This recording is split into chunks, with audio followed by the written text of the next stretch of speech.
Me llamo Sirius, porque entre las cosas que estaba inventando en aquella época había también un cohete espacial.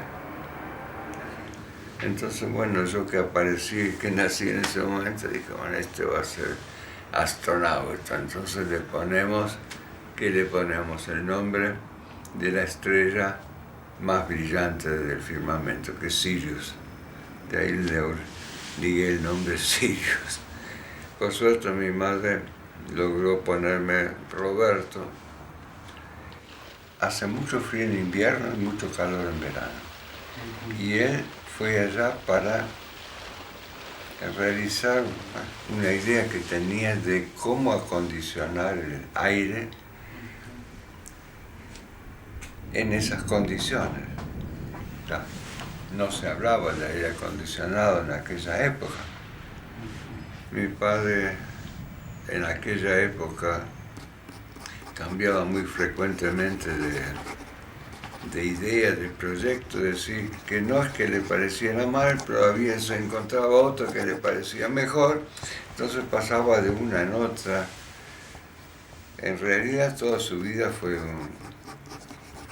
una constante producción de ideas, que patentó muchísimas de ellas. Las que no alcanzaba a patentar las escribía en una hoja de papel, entonces la doblaba de modo que quedara como un sobre, la escribía su dirección y la despachaba por correo. De ese modo tenía el antecedente de que él en tal época había tenido tal o cual idea. Una de las formas como se mantenía a flote financieramente era representante de unos aparatos de soldadura eléctrica, entonces viajaba y los vendía, pero por ahí tuvo un problema con la gente porque dijo, no, pues eso no lo puedo vender, yo tengo un invento mucho mejor. Pero claro, no sé, en la realidad de la vida de una idea, de un concepto a la realización y venderlo, bueno, hay un rato largo. Y no todo el mundo estaba dispuesto a acompañarlo en esa. Andábamos muy cortos financieramente. Casa Gesell estaba al mando el gerente era mi tío. Y mi tío parece que no andaba con con mucho éxito. Entonces mi abuelo lo llamó a mi viejo y me dice, mira viejito, tenés que irte a Buenos Aires porque eso no va. Vino acá, tomó lo que era Casa Gesell, que ya había perdido mucho de las cosas que tenía, la reestructuró de muchas cosas, como era en aquella época, fundamentalmente instrumental, médico y óptico, era representante de la casa Leitz, y le habían vendido Leitz a Lutz Ferrando. Casa Gesell había perdido uno de los puntales, entonces mi viejo vino y decidió cambiar el rubro, el ramo. Dentro de las muchas cosas que tenía Casa Gesell era también un poco artículos para chicos, entonces dijo, bueno, descarto todo esto y se mudó a Diagonal Norte, cargando toda la importancia en los artículos para chicos. Salió a buscar, bueno, ¿qué vendemos? ¿De dónde traemos las cosas en aquella época? Él importaba cosas de Estados Unidos e importaba cosas de Europa, hasta que él empezó acá a organizar la fábrica directamente de artículos para bebés y chicos chicos más grandes, que fue el origen de Casa Gesell, que fueron más conocidos, ¿no? Bueno, se hacía lo mejor de lo mejor, ¿no es cierto?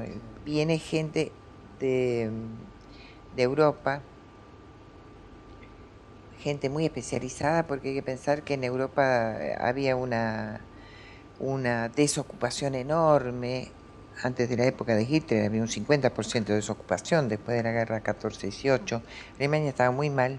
Entonces había mucha gente con gran experiencia, gente muy valiosa, y que la hizo venir de Alemania y que también le ayudaba en la parte técnica del armado y fabricación de los cochecitos y demás, pero no se quedó en los cochecitos, después inventó sistemas especiales de amortiguación de los cochecitos, porque eran algo, parecían, uno con un dedo podía mover el cochecito que tenía una suspensión que era fantástica. Y bueno, y después hizo el vidrio, se hicieron acá las mamaderas, después las tetinas, se comunicaba con Alemania, con empresas alemanas de química y demás, para tener fórmulas y empezó a fabricar todo acá. De ahí que se convirtió en la casa de artículos de niños más importante de Sudamérica. En esa época nazco yo, en Punta Chica. Y bueno, nazco yo y bueno, mi papá probaba los cochecitos en todos los bebés de la familia, así que me habrán sangoloteado, viste, por todo el parque probando suspensiones de cochecitos y demás.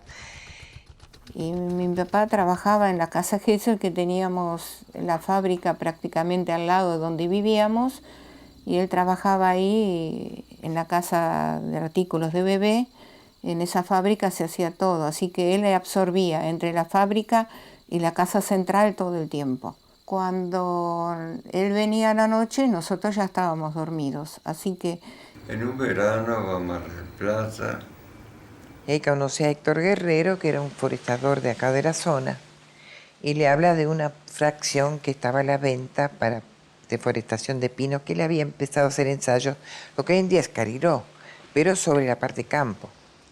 Entonces mi papá se entusiasma, viene a ver la zona, y el viejo se enamora de los médanos, le agarra el gran metejón. La voy a comprar para hacer una forestación de pinos.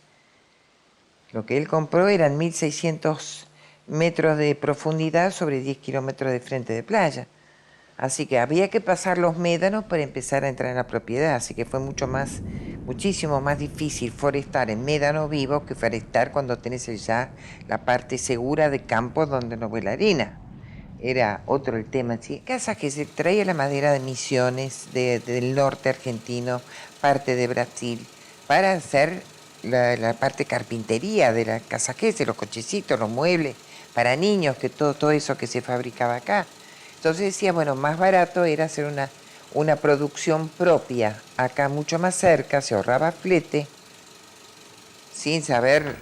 Claro, se iba mucha plata en eso. Fracasó toda la cantidad enorme de otras plantas que puso. Así que imagínate vos que Casa Gesell era una mina de oro de la cual sacabas, ¿viste? Y veníamos con mi mamá a pasar todo el verano acá. Se traían provisiones por tren. En esa época, afortunadamente, había un tren con camarote en el cual viajabas bárbaro, ¿viste? Se viajaba mucho mejor en esa época que ahora. Es decir, no se perdía tiempo útil. Después, claro, había que irse en sulky y había que hacerlo por las estancias vecinas porque no había camino. Pero claro, había 800 tranqueras que había que abrir y cerrar y qué sé yo hasta que uno llegaba. Era toda una historia. Se usaba lo que se llama servidumbre de paso. Es decir, que en esas condiciones los vecinos tienen la obligación de dejarlo pasar. Teníamos una llave de las tranqueras, pero ya cuando uno se acercaba a la costa, ahí toda esa zona es una zona de bañado. Así que ahí se terminaban los caminos y había que pasar con el sulky, con el agua hasta los ejes, comiendo los mosquitos a veces. Y bueno,